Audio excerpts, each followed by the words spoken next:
Oi, gente, aqui é o Renato Gaúcho, tudo bom? Então, daqui a pouquinho, não perca O Nome do Felizardo ou Felizarda que vai receber em casa esses 3 livros super românticos que você vê aí no vídeo. Vai ser daqui a pouquinho, no final da edição de hoje, das 18 horas de A Força do Amor. Continue se inscrevendo no canal, comentando as histórias, acompanhando os vídeos até o final, isso é importante, dando seu like, mais importante ainda, e ativando o sininho para receber o aviso sempre que tiver alguma história nova no ar, que ainda dá tempo, viu? Sabe, eu vim notando que ele estava estranho, quieto, assim, parecia longe. Sempre que nos víamos, ele não agia com aquela naturalidade de antigamente. Eu sempre perguntava o que ele tinha, mas a sua resposta era invariavelmente a mesma. Não era nada. Apenas preocupação com o trabalho.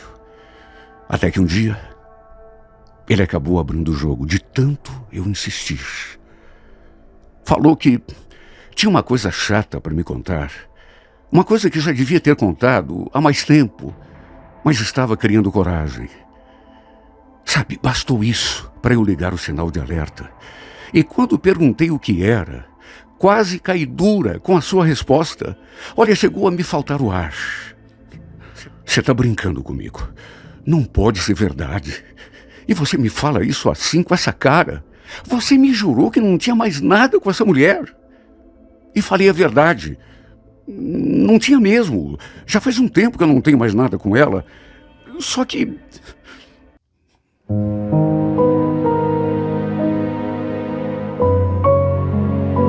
Renato Gaúcho apresenta A Força do Amor.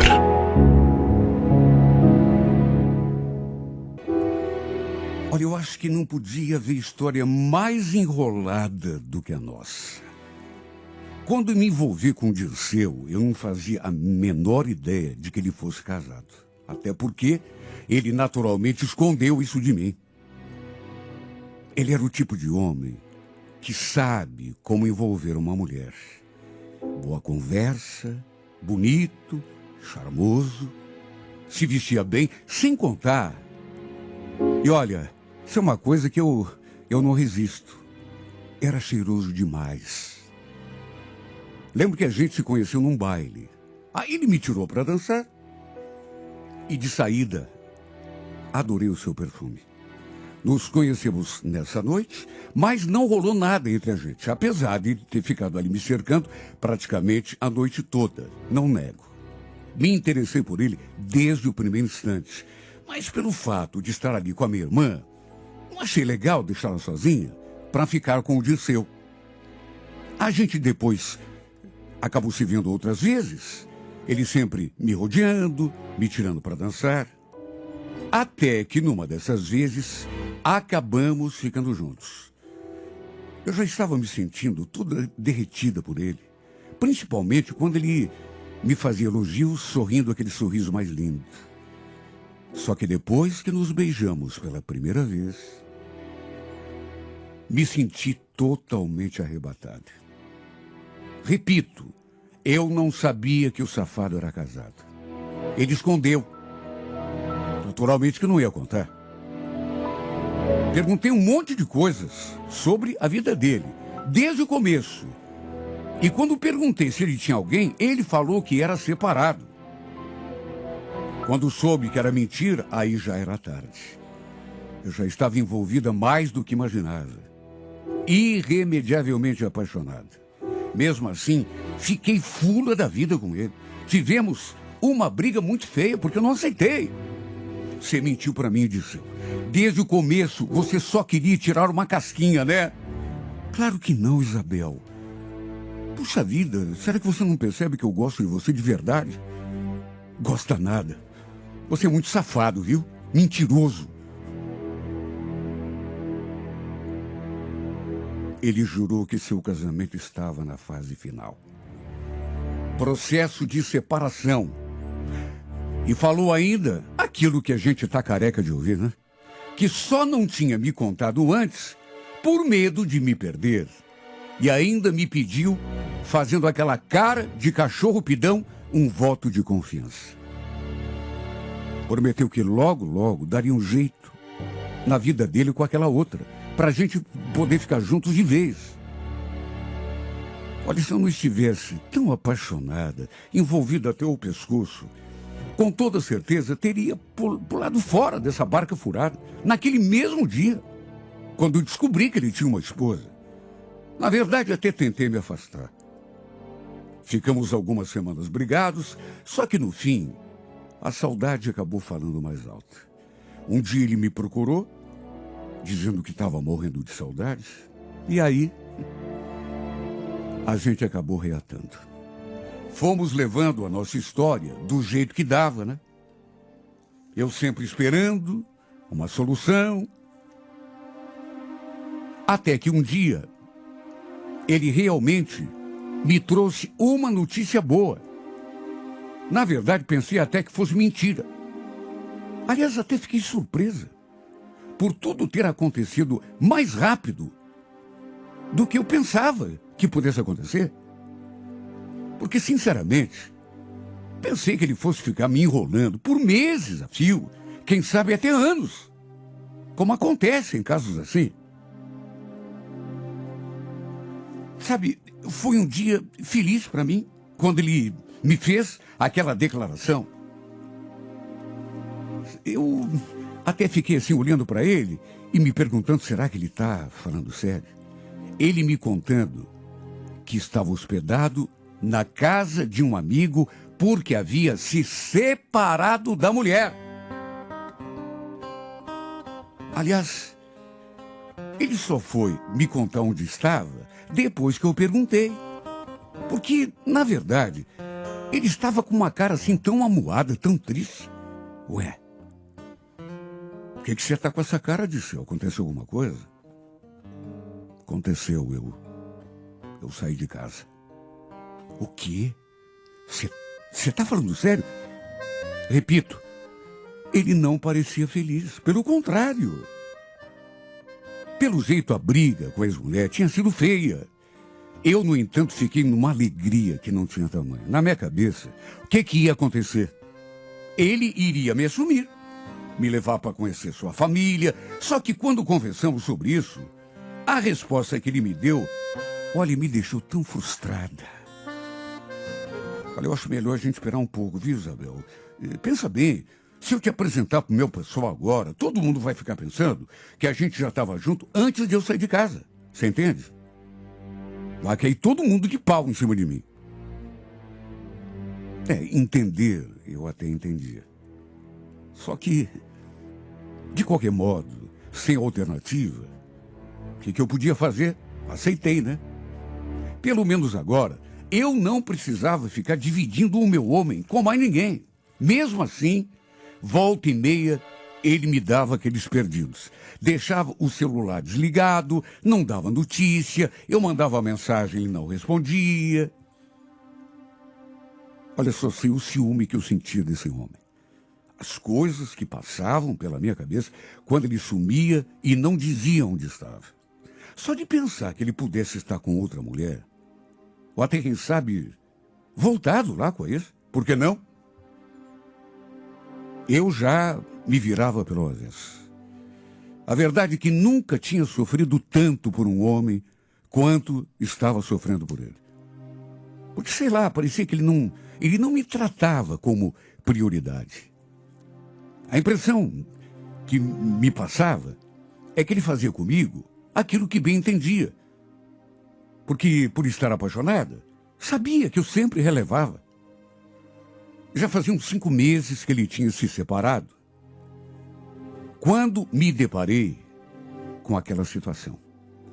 Naquelas alturas, já ia para quase 1 ano que a gente estava junto. E o pior não foi isso. Mas, além de tudo, eu ainda descobri uma segunda coisa que se juntava com a primeira e que se transformava numa tragédia. Pelo menos para mim. Descobri e fiquei com a cara no chão que ele, mesmo depois que tinha se separado, tinha uma outra mulher. Uma outra amante. Mais do que isso. Mais do que isso. Até hoje me pergunto, como pode, meu Deus, um homem ser tão safado? Descobri que ele, na verdade, tinha se separado da esposa porque ela havia descoberto que ele saía com essa outra. E aí, meteu o pé na bunda dele. Foi por isso que ele se separou. Porque a mulher o tinha escorraçado de casa. Descobriu que ele tinha uma amante e o tocou de casa. Por isso ele estava com aquela cara naquele dia. Sabe, a cara dele não é de quem estava feliz, pelo contrário. Ele não tinha saído por livre e espontânea vontade. Não porque quisesse de fato a separação, mas porque a esposa tinha descoberto a sua safadeza. Por isso é que, quando me contou, ele estava com aquela cara esquisita, triste. Imagine se a esposa soubesse que, além daquela, ainda tinha outra. No caso, eu. Olha, eu quis morrer. Me senti uma idiota completa. Por isso ele vivia me dando desculpa, não atendia as minhas mensagens, telefonemas, nada. Claro, né? Só podia estar com a outra. E por isso também que ele não queria me apresentar para a família. Por isso é que ele tinha pedido aquele tempo para esperar a poeira sentar. Eu soube através de uma amiga dele que ele tinha outra. A gente ficou amiga também e um dia ela me abriu os olhos, me contou que ele tinha outra mulher. Olha, eu chorei tanto. E quando fui conversar com ele, tirar aquela história limpo, minha vontade era de avançar no seu pescoço, pegá-lo e apertar até. No fim, mesmo tentando negar no começo, ele acabou admitindo. Até porque não tinha como, né? Tá certo, Isabel, você tem razão, é verdade, eu tô mesmo saindo com a Dayana. Dayana? Então é esse o nome dessa piriguete? Tá, também não precisa chamar assim, né? Ela não tem culpa. Mas olha, pode deixar, viu? Eu vou dar um jeito de terminar tudo com ela, vou conversar, porque na verdade é de você que eu gosto mais. Sabe o que era pior? O que ele tinha de charmoso, de bonito, tinha de conversador fiado. Mesmo triste, magoada, com vontade de chutá-lo, arrasada, por saber que eu não era a única outra. No começo ele tinha a esposa e duas outras. Uma delas, apenas uma, era eu. Pois olha, mesmo assim, não é que esse homem acabou me dobrando? Não conseguia resistir. Quando ele começava, todo carinhoso, falando aquelas coisas, dizendo que era de mim que ele gostava, todo romântico, apaixonado. No fim, com a promessa de que ia terminar aquele caso que ele tinha com a tal da Dayana, ele acabou me convencendo a não me afastar. E mais uma vez, eu acabei aceitando a situação. Olha, esse amor acabou se tornando o meu calvário. Porque esse homem vivia aprontando comigo e eu não conseguia me desvencilhar. Passou 1 mês, 2, 3. Quando eu pensei que tudo estivesse resolvido, até porque ele tinha jurado que havia se afastado daquela outra, eis que acabei me deparando com um pesadelo maior ainda. Ele já vinha notando que eu estava aborrecida, triste, até porque ele também estava diferente, esquisito, quieto. Sempre que a gente se via, ele não agia mais do modo como costumava. Eu sempre perguntava o que ele tinha, mas a resposta era sempre a mesma. Não é nada, é coisa da tua cabeça, preocupação com o trabalho. Até que um dia, ele resolveu abrir o jogo. E olha, foi por iniciativa dele, viu? Nesse dia em questão, eu nem perguntei nada, até porque já estava tão cansado de perguntar e ele dizer que eu não era nada. Olha, eu preciso te falar uma coisa, Isabel. Uma coisa que eu já devia ter te contado há mais tempo, mas estava criando coragem. Bom, bastou aquele prenúncio para eu já ficar com o sinal de alerta ligado. E quando perguntei, com o coração já aos pulos o que era, quase caí dura com a resposta. A Dayana, ela tá grávida. Como é que é? Grávida, mas como... Você me diz isso assim com essa cara? Você não falou que tinha abandonado essa mulher? E abandonei, eu juro. Eu terminei tudo com ela, eu juro. Faz tempo já. Quando eu te falei que tinha conversado com ela, eu juro, era verdade, só que... Meu Deus do céu. Não faltava mais nada. Quando ele falou aquele só que e não terminou a frase, eu já imaginei tudo. Das duas, uma, né? Ou não tinha terminado coisa nenhuma e ele estava mais uma vez mentindo para mim. Ou então, sei lá, a infeliz estava esperando um filho dele.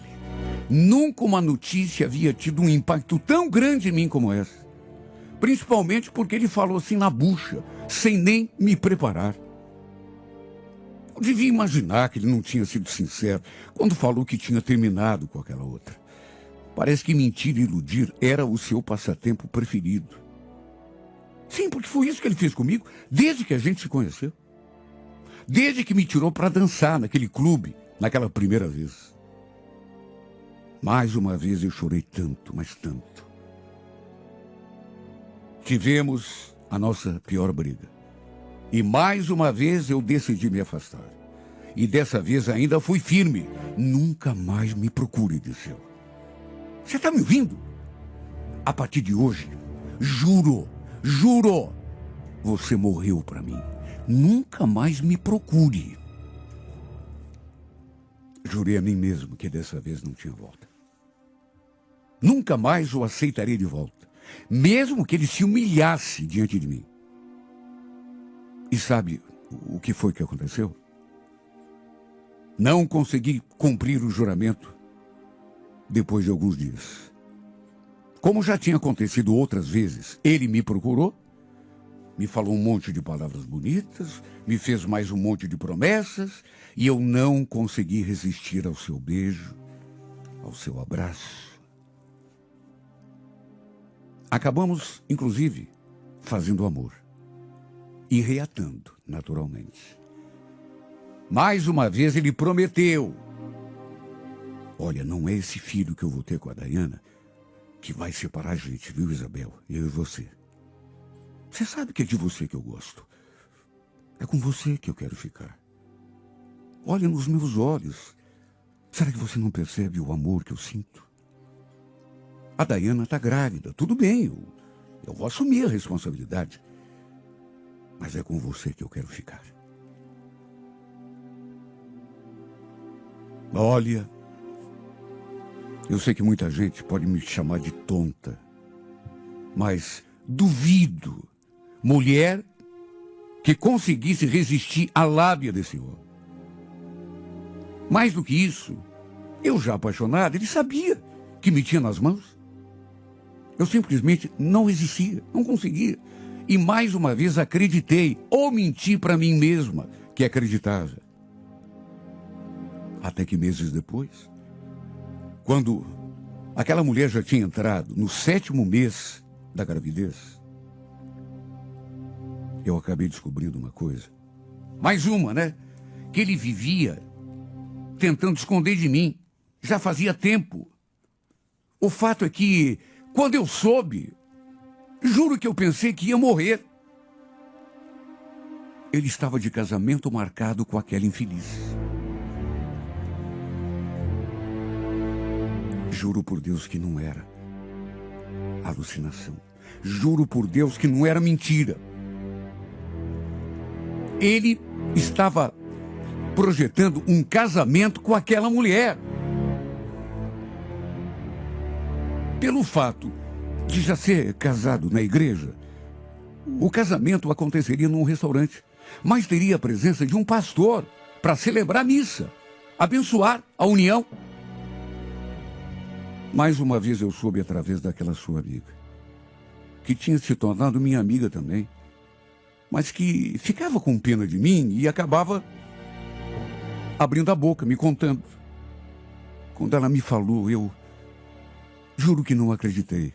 Porque por mais safado que ele fosse, ele não seria capaz de fazer aquilo comigo. Se bem que para quem já tinha aprontado tanto, uma vez a mais, uma a menos, não fazia diferença. Quando o confrontei, ele baixou a cabeça. E dessa vez, estranhamente, nem tentou negar. Me perdoe, Isabel. Eu ia te contar. Ah, você ia, é? Quando? Depois que já tivesse casado com ela? Morando com essa... Como você pôde fazer isso comigo, Dirceu? Eu não tive opção, Isabel. Por causa da gravidez, a família dela começou a me pressionar. Aí eu não tive saída.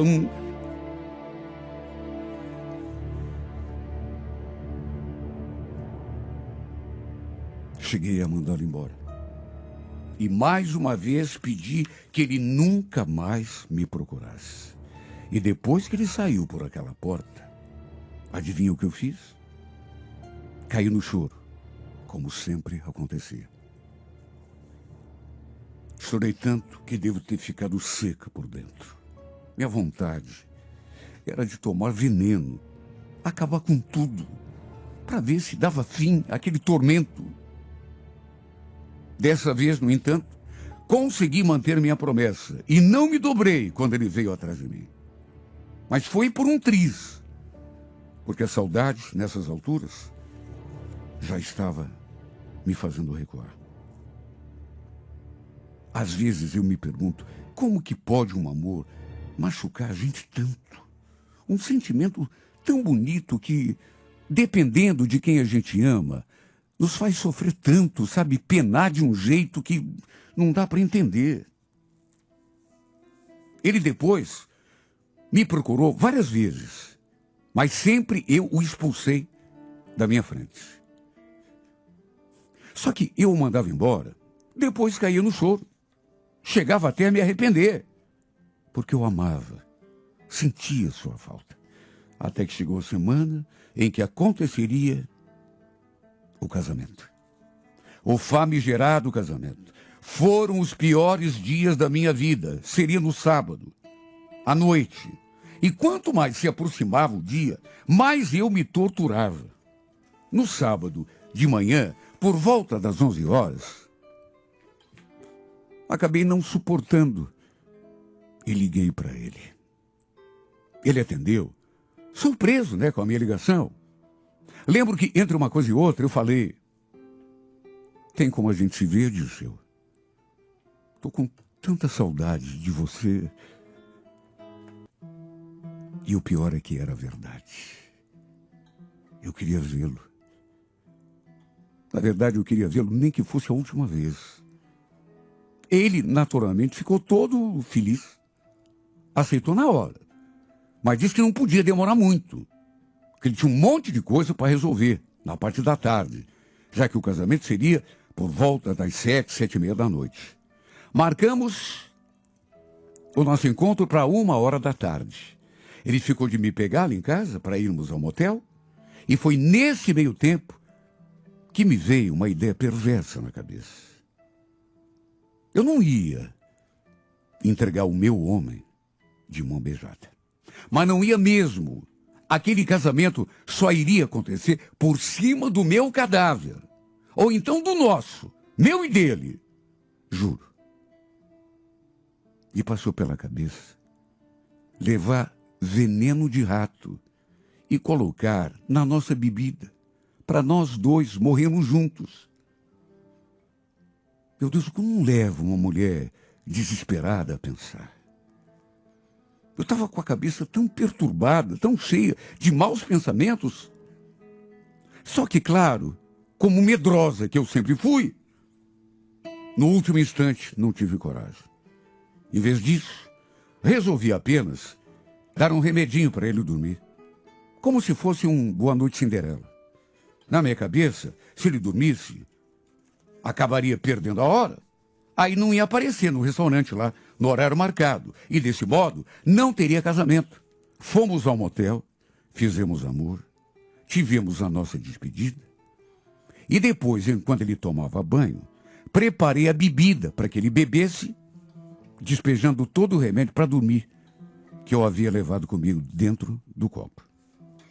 Minha ideia era levar a cabo aquele plano diabólico. Eu reconheço que me deu na cabeça assim, numa última hora, porque quando estávamos nos dirigindo ao motel, isso não tinha me ocorrido ainda. Foi lá que eu tive aquela... Repito, se ele dormisse, acabaria perdendo a hora e não teria casamento. Só que adivinha? Mais uma vez não tive coragem de levar o meu plano adiante. Assim que ele desligou o chuveiro, me deu um medo. E no último instante, acabei despejando todo o conteúdo naquela pia que tinha ali Sabe, não tive coragem, mais uma vez. Não seria capaz de dar uma droga para ele beber. Eu sei que dizem que na guerra e no amor vale tudo. Mas sei lá, achei que seria uma coisa tão cruel. Nem ele merecia. Em vez de tentar manter a força junto de mim, usar de algum estratagema, resolvi deixá-lo livre. Não tem aquele ditado, se você ama alguém, deixe livre esse alguém, porque se ele voltar é por sua causa, se voltar é porque era seu, se não voltar é porque nunca te pertenceu. Pois então, ele se casou. Enquanto ele se casava, naquele restaurante com aquela mulher que estava esperando um filho dele, eu chorava. Que era a única coisa que eu sabia fazer. Foi o fim para nós dois. Porque dessa vez, realmente não tem volta. Aquelas lágrimas selaram de vez a nossa despedida. Em vez de salgadas, naquele dia, minhas lágrimas estavam amargas. Amargas como a minha vida, como a minha dor. Amargas como tudo à minha volta acabou se tornando depois daquele maldito dia. E na próxima sexta-feira, 11 da manhã, não perca... Meu coração disparou quando a vi se aproximando. Eu a reconheci no mesmo instante. Olha, não sei como desabei ali naquele chão, de tanto que as minhas pernas ficaram trêmulas. Ele estava acompanhada de uma menina e um rapazinho. A menina aparentava ter uns 10 anos e o rapaz devia ter uns 17, 18 no máximo. Provavelmente deviam ser os seus filhos. Fiquei me perguntando, mas e o marido dela? Ou será que ela é viúva, separada? Ou quem sabe mãe solteira? Ela passou assim, bem do meu lado. E como eu já estava imaginando, não me reconheceu. Mas como que eu queria que ela lembrasse, sendo que a gente tinha se visto apenas uma única vez? Pensei até em desistir.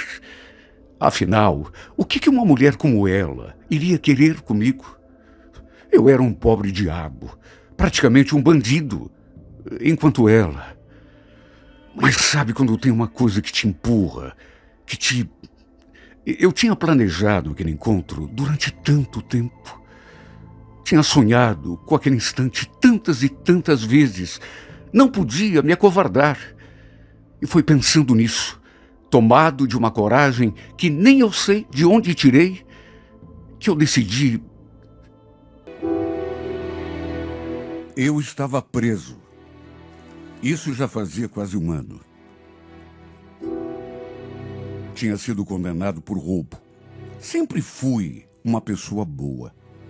E não estou dizendo isso para me fazer de coitadinho, não.